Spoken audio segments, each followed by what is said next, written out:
choque elétrico. Doutora, venha, hoje é a senhora que vai começar a aplicar o choque elétrico. Ela simplesmente disse, não, eu não vou fazer isso, eu me recuso. Como? Como a senhora se recusa? Quem pensa que é? Ela falou, eu me recuso, jamais farei isso. Porque uma pessoa que tem qualquer tipo de transtorno mental, qualquer tipo de doença mental, só poderá ser curada com amor. Jamais com violência, falta de respeito, com agressão. E, a partir daí, ela desenvolveu um trabalho com eles, afastada, numa sala afastada, de arte-terapia. Foi a precursora, ela que criou a terapia. Depois, ela percebeu que ela distribuía as telas nas mãos dos seus pacientes, o qual ela nunca chamava de paciente, sempre chamava de cliente, para não humilhá-los, não diminuí-los. E aí, eles não tinham cultura, conhecimento e não tinham a interação entre eles. Mas, ao distribuir aquelas telas, ela observou que todos eles pintavam em forma de círculo. Mas, antes de distribuir as telas, ela observou também que eles, muitas vezes, entre eles evacuavam e, com as fezes, eles desenhavam na parede. Fez com que ela distribuísse essas telas nas mãos deles. E todos pintando em forma de círculo, ela falou, não, alguma coisa está estranha. Ela passou a mão nessas telas e foi para a Suíça buscar um dos mais renomados psiquiatras da época, que é Carl Gustav Jung. Lá ela apresentou essas telas com o que estava acontecendo e ele olhou aqueles círculos desenhados e deu. Mas isso são mandalas.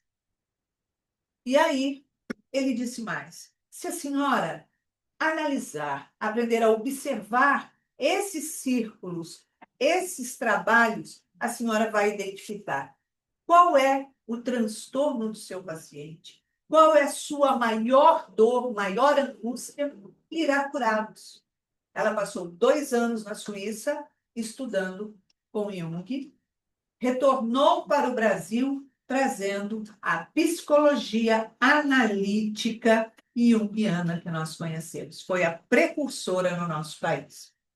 E, a partir daí, ela curou muitos e muitos pacientes. Quando lançamos o primeiro livro, Reconstruindo Emoções, tivemos a oportunidade, viajando por esse país inteiro, de encontrar pessoas que vinham na fila do autógrafo e dizia com maior emoção, uma gratidão absurda, eu fui paciente da doutora Anísia, ela me curou. Então, essa pequena grande mulher psicografou esse livro. O primeiro capítulo, pode colocar no primeiro, por favor? Estava tentando botar na tela aqui. Você sabe que nós temos uma espiritualidade muito bonita aqui, né? Ela trava tudo. Sabe? O primeiro capítulo chama-se Nuances da Depressão. E a gente pensa que depressão é uma tristeza que se instala na gente e incontrolável, muito grande ou nem tanto, uma variável. Pois é bem pelo contrário. A tristeza é uma das menores partes de uma depressão. É somente um dos inúmeros sintomas. E não é a tristeza que causa a depressão. Não. Doutora Anise diz assim, a depressão resulta da interação de múltiplas dimensões, genética, biológica, psicológica, sociais e espirituais. Então, quando a pessoa está no estado de depressão, muitas vezes ela começa a sentir, tem uma escala dentro da psicologia, e quando dentro de toda essa escala de inúmeros sintomas, o paciente consegue identificar ali 5, ele está em depressão. Porém, quando a gente começa a sentir os sintomas da depressão, o desânimo, ou não querer sair de casa, a tristeza e outras coisas, não é o começo da depressão. Quando a pessoa começa a sentir isso, a depressão já está instalada, porque a depressão ela inicia de 8 a 12 meses antes de aparecer o primeiro sintoma. Então, quando a gente começa a se observar algumas coisas que deixamos de fazer, pode ser o princípio da depressão. Mas, afinal de contas, quais são as causas da depressão? E ela traz aqui como causa da depressão distúrbios do sono. Mas o sono? O sono. Porque tem a insônia inicial, a insônia intermediária ou manutenção e a hipersonia. A insônia inicial, como é que ela acontece? É aquela pessoa que deita na cama e fica. E não consegue dormir, não consegue pegar no sono. Ela vira para um lado, ela vira para o outro, ela conta carneirinho, o carneirinho fica preso na cerca, ela solta o carneirinho, mas não dorme de jeito nenhum. Quando ela pega no sono, ela dorme a noite inteira até amanhecer. Essa é a insônia inicial. A insônia intermediária ou de manutenção é aquela que a pessoa não tem problema nenhum para dormir. Ela deita na cama, pega no sono tranquilamente, normalmente, porém, quando dá determinada hora, pontual na noite, na madrugada, ela acorda. É como se alguém chegasse e tocasse ela. Oi, meu amor, acorda. A pessoa acorda e não consegue dormir. Ou não consegue dormir mais, ou ela não consegue dormir a não ser logo próximo da hora de levantar. Essa é a insônia intermediária. Qual é a hipersonia? É aquela insônia que a pessoa deita na cama, ela dorme a noite inteira, ela dorme 12 horas, 14 horas. E quando ela acorda, simplesmente ela continua se sentindo cansada, exausta, como se não tivesse dormido. É a pessoa que senta num carro, num ônibus, começa a andar e ela apaga, ela está cansada. Se ela puder voltar para a cama depois de comer alguma coisa, ou mais tarde, ela vai dormir novamente a tarde inteira. Deitou de noite, dorme de noite. Ela não descansa. A hipersonia. Então, esse quadro, ele é provocador da depressão. Acontece que o sono, ele é fundamental na nossa vida. A pessoa que não dorme não tem saúde e desenvolve um monte de outras doenças. É fundamental para o ser humano dormir. Para o cérebro, é o que tem de mais importante, porque libera, nós temos inúmeras toxinas no nosso cérebro.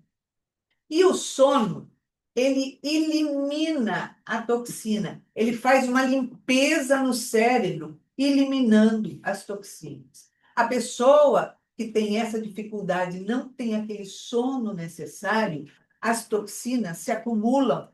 E essas toxinas que se acumulam, elas são, as toxinas acumuladas, elas desenvolvem as doenças neurodegenerativas. Simplesmente isso. Muitas pessoas que têm doenças neurodegenerativas, quando elas são pesquisadas, eles encontram nela exatamente isso. A dificuldade de dormir em várias situações e essas toxinas que não são eliminadas, porque somente o sono elimina. Durante o sono, nós temos uma faxina que sedimenta o nosso cérebro do que é importante e do que não é importante. Então, ali o cérebro ele faz todo um trabalho onde ele vai armazenar, guardar tudo aquilo que a gente aprendeu. A pessoa que não dorme tem dificuldade de aprender, guardar e externar aquilo. Então, o sono, ele é fundamental na vida da gente. O celular, a luz azul do celular, ela acende o cérebro.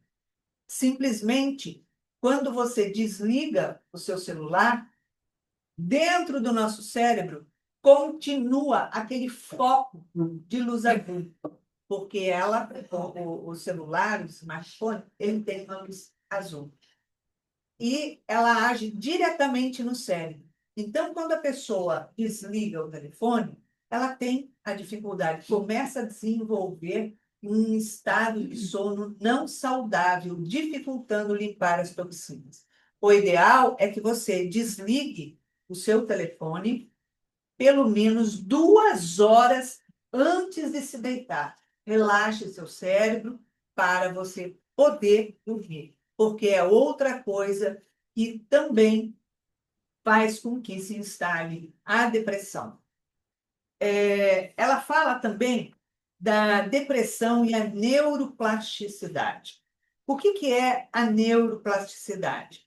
É a capacidade do sistema nervoso moldar. Ele molda o nosso cérebro. Então, quando nós temos pensamentos irritadiços, estressantes, pensamentos desequilibrados, pensamentos negativos, de queixa, a gente se queixa muito, alguém mostra uma coisa linda para você, olha o que aconteceu para mim, não sei o quê. A pessoa fala, nossa, que bacana, né? E vem, mas isso daí. Então, o que acontece?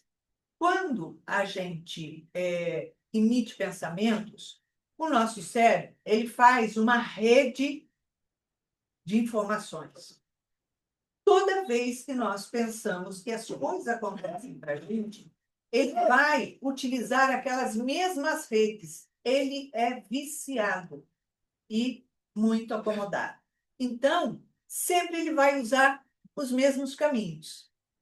Quando a gente precisa, a gente detecta que nós temos esse lado, muitas vezes, mais negativo, o que a gente tem que fazer? Mudar o nosso pensamento, a nossa vibração. Só que demora, porque quando eu começo a ter um pensamento substitutivo daquilo que é ruim, que não é legal, que é de muita reclamação, muito queixume, muita crítica, enfim, pensamentos negativos, eu começo a substituir por uma coisa positiva, por uma frase de gratidão.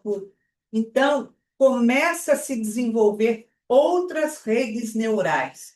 E leva um tempo para que meu cérebro aprenda a caminhar nessa rede. Então, quando a gente começa esse treinamento, o cérebro começa a mudar a sua vibração. Quando você começa a mudar, desativando essas redes, e os seus pensamentos passam a ser mais edificantes, mais compreensivos, mais laboriosos, te trazendo bem-estar, o cérebro passa a usar, a se viciar nessa rede. Então, é fundamental. A neuroplasticidade, ele tem a capacidade de fazer toda essa moldagem no nosso cérebro. Mesmo porque quem comanda não é o corpo, é o espírito. Então, quando o espírito começa, nós espíritos começamos a agir nesse domínio de mudar essa rede neural no nosso cérebro, ele começa a obedecer, mesmo com muita teimosia, porque ele quer fazer o caminho que ele já acostumou. Sabe aquela pessoa que fala assim, nossa, na minha vida está tudo ruim, está uma porcaria. Então, o que eu tenho que fazer? Eu tenho que tomar uma outra atitude, eu tenho que mudar as coisas. Aí o seu cérebro, você vai mudar? Você vai mudar? Peraí, olha só, tá ruim, mas tá bom. Pensa. Seu marido é uma porcaria, ou a sua esposa é uma porcaria, a relação tá péssima, seu filho, você não se dá, seu vizinho, condomínio, ou isso, ou aquilo, mas você já sabe tudo como é. Você sabe como lidar com seu filho, com sua esposa, com seu marido, com as agressões, você já sabe como é, então fica assim mesmo. Porque tá ruim, mas tá bom. Porque se a gente for fazer uma outra coisa, a gente não sabe como é que vai ser. Vai dar trabalho para o cérebro. O cérebro é preguiçoso. Ela também fala da depressão e a solidão crônica. Muitas vezes nós temos uma solidão, mas nós não identificamos como solidão. A gente acha que aquele afastamento, porque eu enjoei de fazer aquilo, de sair com aquele grupo, enjoei disso, enjoei daquilo. Não, não sei o quê. A gente começa a se cercear de muita coisa. E existe também a solidão que existe no meio de tanta gente que eu convivo, muitas vezes familiares. Eu não me fecho para os meus familiares, para as coisas, mas eu estou vivendo uma solidão que eu não identifiquei. Eu não sei o que é solidão. O que vai me ajudar a desenvolver a depressão? A depressão pela desregulação hormonal. Os nossos hormônios, eles são totalmente regulares. Eles não podem ser um mais, um menos, a noradrenalina, tá. Ele tem que ter aquele nível. Quando começa a haver uma desregulação, que isso é muito normal acontecer na nossa vida, a gente desenvolve a depressão. E a gente não tem a noção que está desenvolvendo a depressão por problemas hormonais, tanto homem quanto mulher. Ela traz também a depressão por substância química, o fumo, a bebida, medicamentos. Muitas vezes a gente toma inúmeros medicamentos, mas não sabe que está desenvolvendo a depressão, que é um dos efeitos colaterais, que nem sempre está escrito na bula o que o médico fala. Muitas vezes a pessoa toma medicação para dormir, ela pode estar sendo acionando ali uma válvula, pode estar sendo o ponto onde desenvolve a depressão. Então, muitos problemas químicos, muitas substâncias químicas desenvolvem a depressão.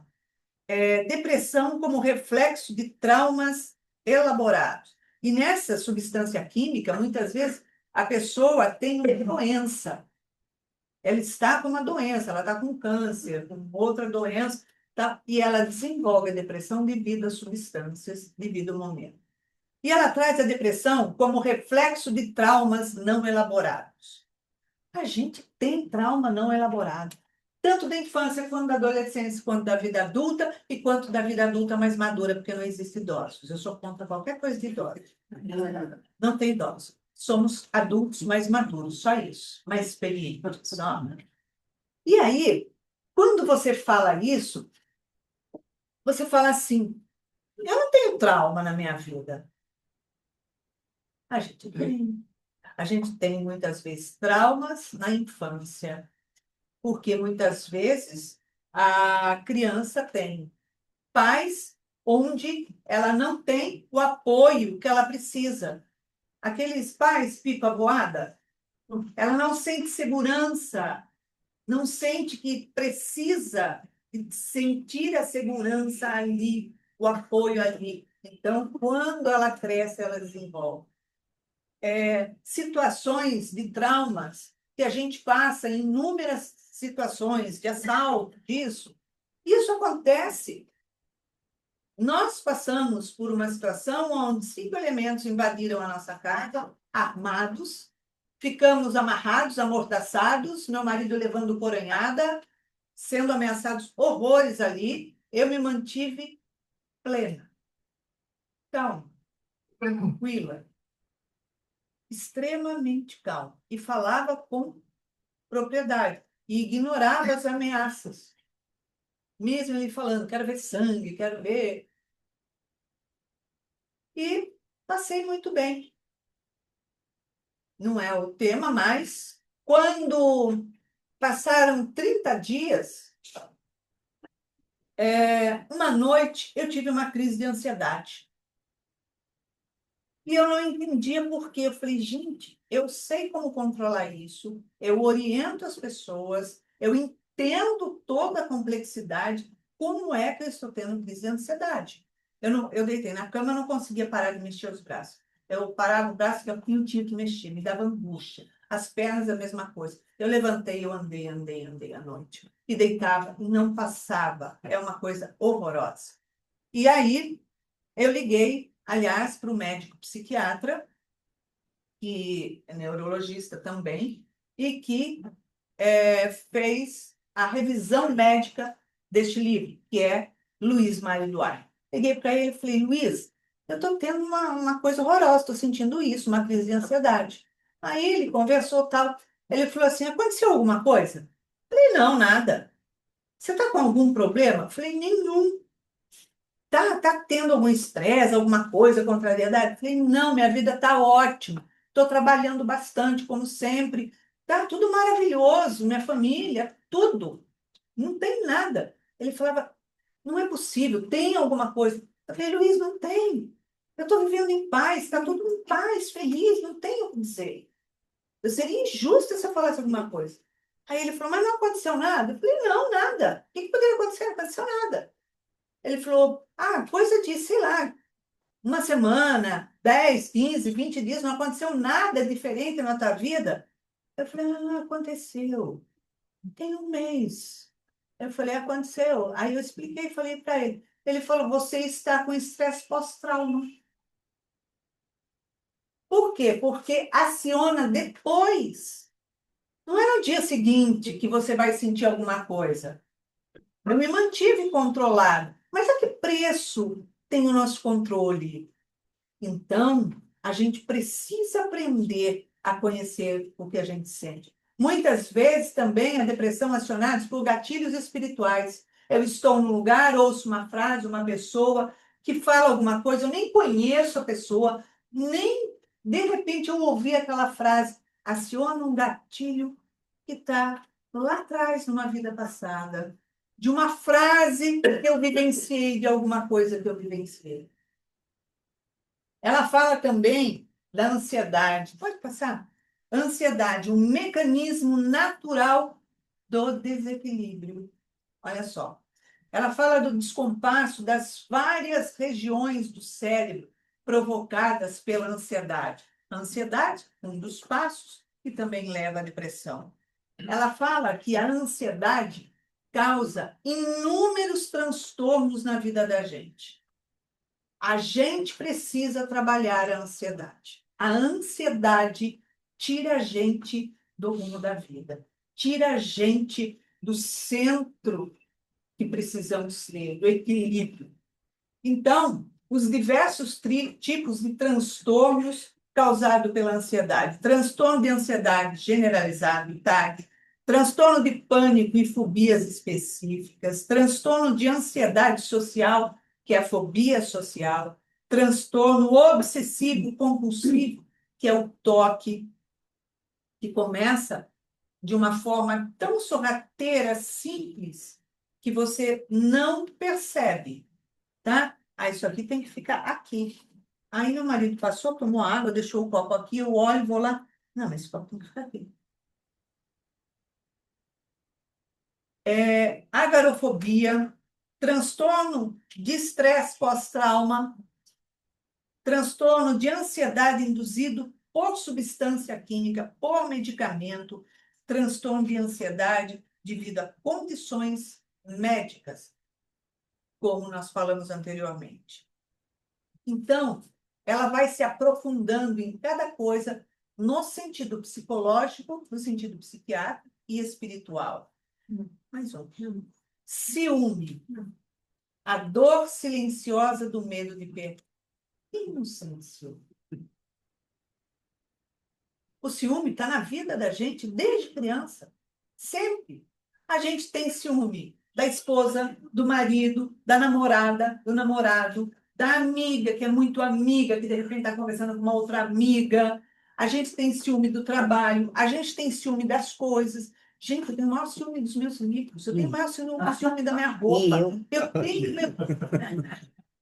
Então, o ciúme, ele é a dor silenciosa de perder. A gente tem medo de perder. Não tem como, todo mundo tem. Ela fala dos mecanismos de defesa de controle. A gente tem uma necessidade, pelo medo de perder, de controlar. Onde você vai, o que você fez, como é que foi, que não sei o quê. Mas a gente não controla nada, senão é programável. Gente, olha só, eu vou quebrar a perna na semana que vem, vocês podem me visitar lá? Vai ser quarta-feira, tá? A gente não tem controle, não adianta, mas a gente tem medo e a gente tem que ter a certeza que está controlando tudo à nossa volta.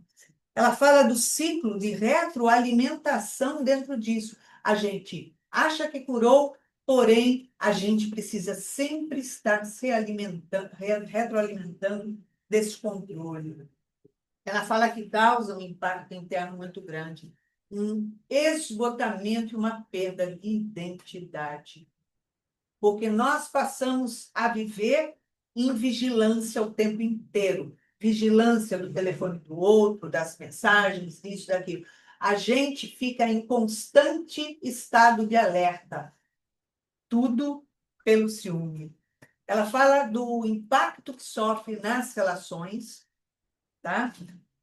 Atmosfera de tensão constante e erosão da confiança. Como é que acontece perder essa confiança? De repente, do nada, a pessoa faz isso, isso, isso, eu interpreto assim, e aí eu já fico com o pé atrás, porque acho que a pessoa está me enganando. Ela não falou tudo, ela não contou tudo, ela contou só uma parte. Não, aquilo que ela contou foi uma desculpa que ela deu, acho que para abafar tal coisa. A gente vive nesse loop. Ela fala dos crescimentos de conflitos desenvolvido pelo ciúme e o desgaste, o risco de afastamento e ruptura nas relações. Após esse rompimento, a ferida do ciclo ele passa a ser repetido. Sabe aquela história, dedo podre? Alguém já ouviu falar? Ai, parece que tem dedo podre, né? Eu acabei com esse relacionamento, que era um inferno, uma porcaria e tal. Gente, eu conheci uma pessoa maravilhosa, diferente de tudo. Nossa, maravilha! Passa um ano, dois. Ai, você acredita que está repetindo as mesmas coisas? Eu acho que eu tenho dedo podre, né? E aí ela vem falando o peso da confirmação do emocional, onde você tem um ciúme descontrolado, mas você acredita que você está sob o controle, os isolamentos que acontecem para ver se pressiona o outro, retração afetiva, repetição disfarçada. Aí ela vem trazendo também o medo, guardião e carcereiro da alma. Ela fala da reconfiguração das conexões que a gente faz, investigando o medo na sombra. Afinal de contas, nós temos medo. Temos medo, sim, de tudo. De perder a pessoa que a gente vive, o nosso companheiro, o namorado, a namorada, a amiga. De perder as coisas que eu gosto. De perder uma bijuteria, uma joia. De que manche uma roupa. Ah, eu vou perder, mas eu adoro tanto. De que roubem meu carro. De que... Temos medo de morrer. Temos medo que a pessoa que a gente ama morra. A gente, quando a pessoa adoeceu, que está muito, muito idoso, a gente fica lutando contra a finitude, se angustiando, se desesperando, tipo assim, Deus, tu está errado. Então, nós temos medo. Mesmo espírita tem medo, sim, de morrer, tá? Tem medo, porque o medo é daquela passagem, como é que é? Que a pessoa se vê no caixão, aí eu vou ficar lá? Como é que eu vou? Você não vai ficar lá, tu já saiu de lá. Quando você está dormindo, você pensa o quê? Ai, eu vou ficar lá debaixo da coberta, eu vou ficar lá. Não, você dorme e vai embora. Você desdobra, vai para os seus sonhos, você descansa. O morrer é a mesma coisa, mas a gente tem o trauma de muitas encarnações pelo medo de morrer. E isso a gente carrega na nossa bagagem. Ela fala, nós temos o medo do desconhecido, da mudança, que é aquilo que eu falei, tá ruim, mas tá bom. É melhor ficar assim do que mudar, né? Também o medo da rejeição. Então, a gente passa a ter determinados comportamentos nos grupos porque nós temos medo da rejeição. A gente quer ser aceito, a gente quer ser pertencente. Nós temos essa necessidade. Então, a gente vai desenvolvendo cada vez medos maiores. Como trabalhar essas coisas? Ela traz também o vazio existencial, quando a vida perde sentido. É muito mais comum do que se pode imaginar. A pessoa, ela fala assim, o perigo dos vazios não enfrentados. A pessoa que não enfrenta, que está sentindo um vazio, ela fala que ela sente alguma coisa assim, ai, não sei o que é o vazio. Ela começa a colocar um monte de coisas na vida dela. Então, ela arruma um curso para fazer aqui, o outro para fazer ali, aí eu vou para a academia, aí eu vou ficar mais horas na academia, eu desenvolvo compulsões de compras, eu desenvolvo compulsões alimentares, eu faço um monte de coisa para não dar o tempo de sentir aquilo, mas sempre tem o tempo que eu estou sozinha. E aí eu não tenho como colocar coisas aqui dentro à noite, na madrugada, na manhã. Então, o vazio existencial, ele se instala de uma forma que ele nos mina a força. A gente passa a ter um descontrole sobre aquilo. A gente acelera um monte de outras coisas, perdendo o controle da própria vida. A quantidade de pessoas que têm vazio existencial é absurda. A gente faz os atendimentos fraternos, a gente identifica ali. A gente identifica com total clareza. Jovens têm muito vazio existencial, porque não tem responsabilidade. A família não coloca a responsabilidade em suas mãos. Deixa que eu faço para você. Pode ficar aí que eu vou lá buscar, que eu vou levar. Eles não têm compromisso com nada. Como ela disse já no livro anterior, a adolescência, ela começa cedo. A adolescência, ela começa 9 anos, 10 anos, vai até 32 anos. Isso. Se o meu filho falasse que era um adolescente com 32 anos, eu dava um pescotapa nele. Para o quê? Vai virar homem, sai para a vida. Não querem sair da casa dos pais. Tem cama, comida que gosta, sempre dos agrados, tem roupa lavada, passada, não tem que contribuir com nada dentro da casa, não tem responsabilidade, porque se ele mora ali, ele tem que ajudar a pagar as despesas, nada mais natural. Ele não é um turista dentro da minha casa, não é uma visita, ele mora. Então, tem que contribuir. Mas eles não têm essa responsabilidade que os pais não dão. Para que eu vou sair de casa? Vou arrumar namorada para ter que ficar pagando conta. Então, eu vou lá, durmo com ela, volta, pronto, acabou. Vou casar, vou ter que trabalhar. Tá? Então, ela vem trazendo isso. As mudanças concretas que ela fala do estar presente fisicamente, mas que, na verdade, não se entrega nas relações. Porque tem medo, tem vazio. Então, o se entregar na relação pode se comprometer. E aí, a pessoa se retrai, a pessoa se angustia. Então, é melhor, porque eu posso sofrer se eu me envolver mais na relação. Então, eu me afasto do medo do sofrer. Então, eu já procuro o sofrimento por antecipação. É outra dor silenciosa que começa em torno de 1 ano antes de se instalar. É a falta de entusiasmo, a falta de conexão interna. Culpa, o eco que pede transformação. Nós sentimos culpas absurdas. As culpas, a gente acha que é uma só, né? Ah, eu sinto culpa ou porque eu fiz aquilo, ou porque eu deixei de fazer, ou porque aquilo, ou porque aquele outro. Não. Existem muitas formas de culpa. A culpa real, que é realmente ela existe. A culpa neurótica, que na verdade ela predomina, ela fica fazendo um looping, porém ela não é real. Você mistura o toque do real com algo que você quer. Então você sente inúmeras culpas. Perfeccionismo. Perfeccionismo. Ela fala que o perfeccionismo é culpa. Por que querer ser perfeccionista é culpa?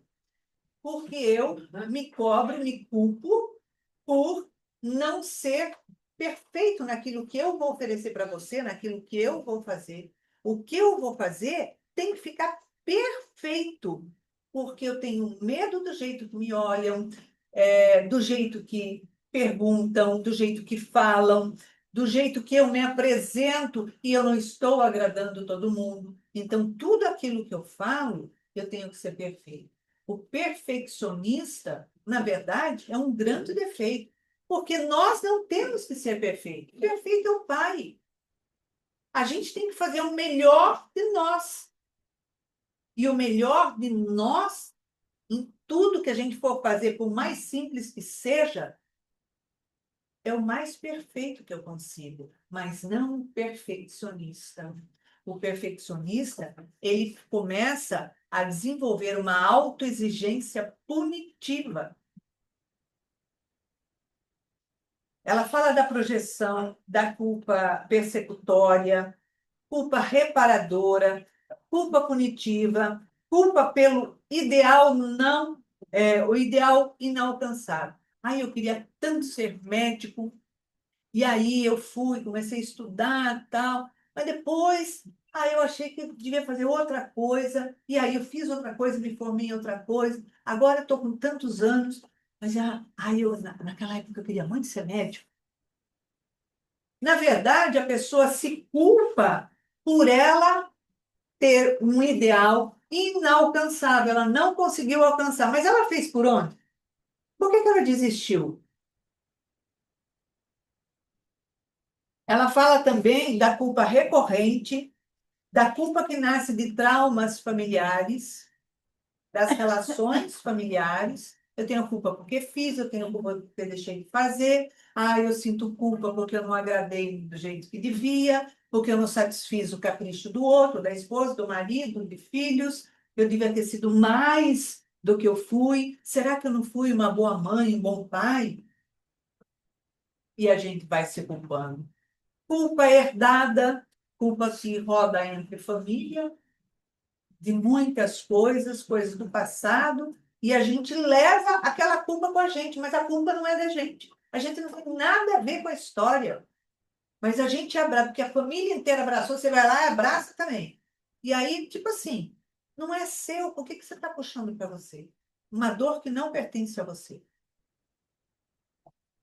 E ela fala da culpa tóxica, que é a culpa onde a gente se castiga o tempo inteiro, onde a gente sabota, se boicota direto, onde a gente se diminui, onde a gente faz tudo para agradar o outro e não é aquilo que a gente quer. E a gente se culpa por não querer fazer aquilo, tá fazendo para agradar, e a gente culpa.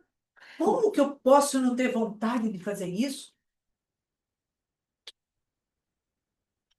E ela fala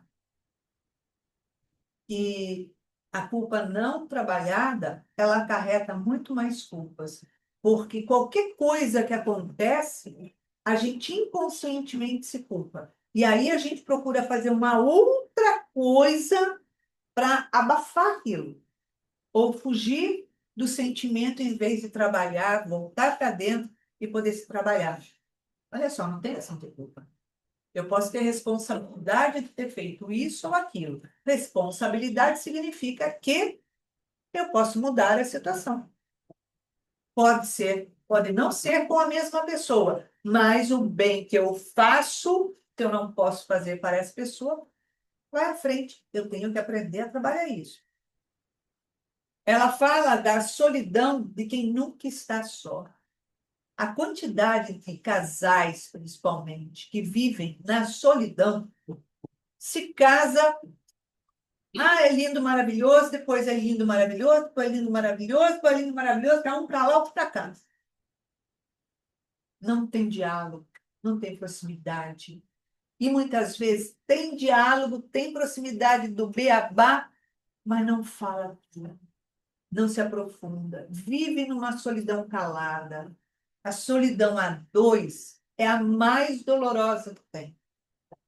Ela vem falando do sentimento de vazio e de perda de sentido, da autocrítica exacerbada e a sensação de rejeição constante.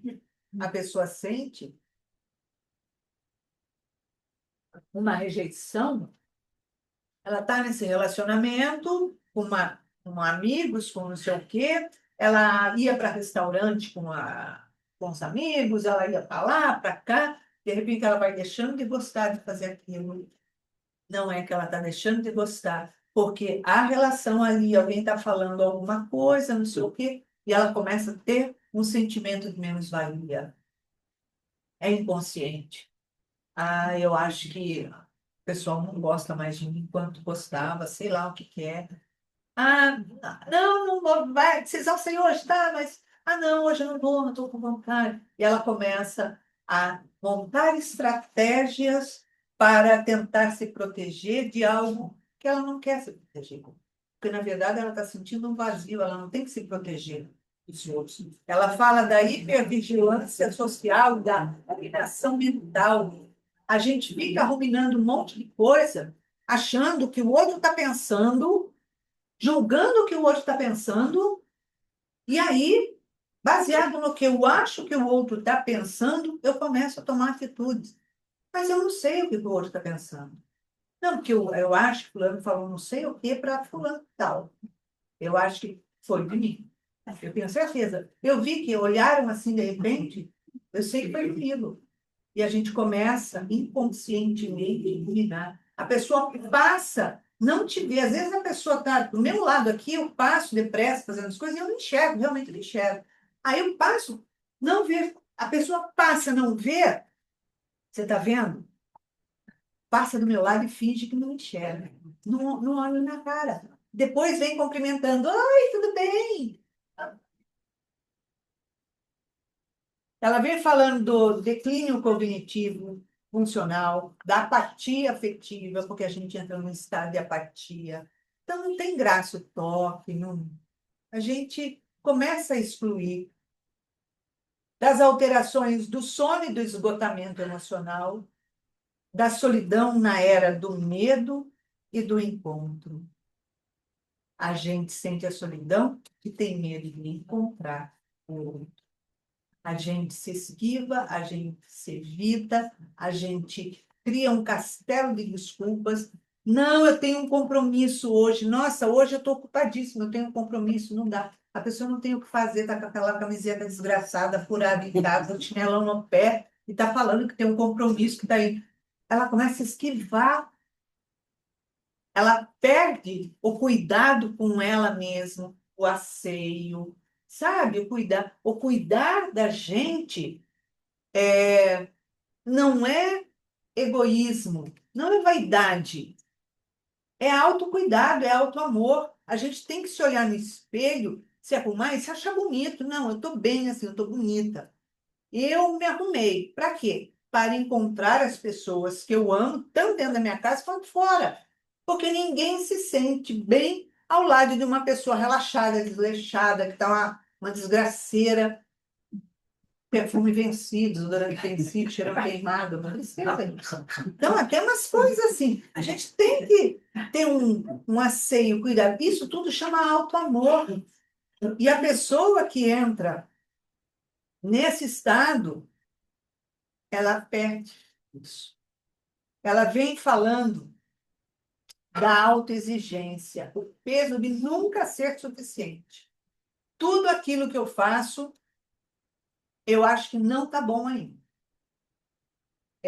Eu faço uma comida, sirvo um almoço, todo mundo fala, ah, tá gostando. Não, ninguém ficou elogiando, ninguém falou. Só falou para me agradar.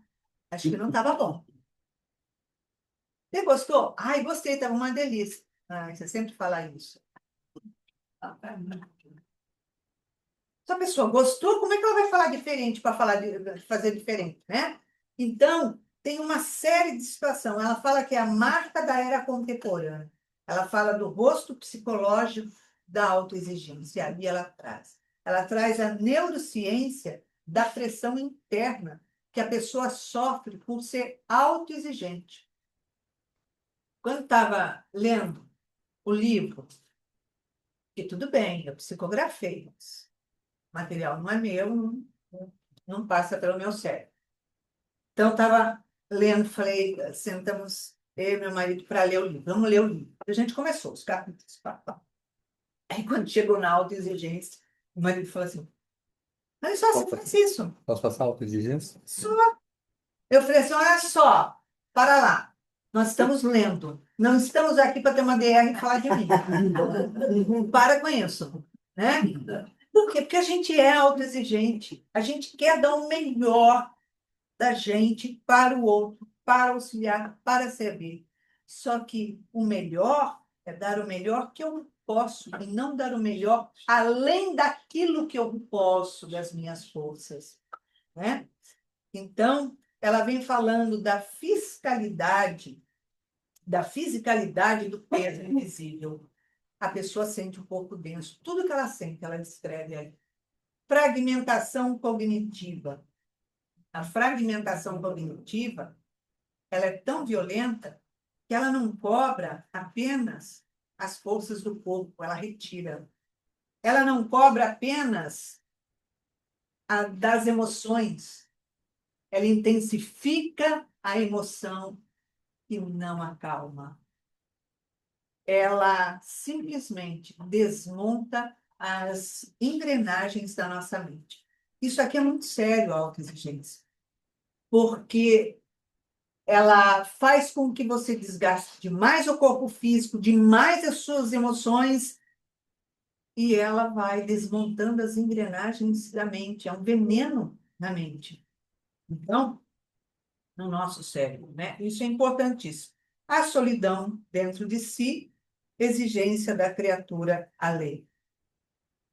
Quando nós falamos desses capítulos para a doutora Anise, foi no último dia que estava no 8º capítulo e que ela falou que queria escrever provavelmente mais 3, eu fiquei quieta. Ela falou, bom, vamos trabalhar. E aí, ela psicografou o 9º capítulo. Eu, quando ela acabou, terminei, saí dali e tal. Quando eu fui digitar o tema do 9º capítulo, após a tempestade, ela fechou o livro. Eu fiquei muito emocionada nesse capítulo, porque ela foi muito amorosa. Ela compreendeu a preocupação, a delicadeza do trabalho que ela estava trazendo e o tempo estávamos correndo contra o tempo. E aí ela trouxe de uma forma belíssima. No final de cada capítulo... Posso passar? Hã? Posso passar? Pode. No final de cada capítulo, ela traz a terapia de reconexão. Então, ela traz tudo o que acontece, ela fala tudo que você sente de uma forma direta. Você sente assim, assim, assim. Depois você pensa assim, você acha que está assim, mas isso aqui é assim, assim. Ela vai trazendo. E aí, quando ela termina o capítulo, ela traz a terapia de reconexão. Ela te dá os passos, passo a passo, de como você trabalha isso. Qual tipo de mentalização? Como é que você vai trabalhar o seu cérebro? Então, ela traz... pense em 5 coisas que você vê agora. Observe. E ela começa a fazer o trabalho. Ela traz as meditações, ela traz um passo a passo para você se trabalhar e conseguir se tratar dentro de tudo isso que ela trouxe. Então, eu espero que vocês gostem, porque eu fiquei muito emocionada com esse livro. Eu senti muito forte. Mesmo porque, em alguns capítulos, ela me levava em desdobramento consciente após a psicografia.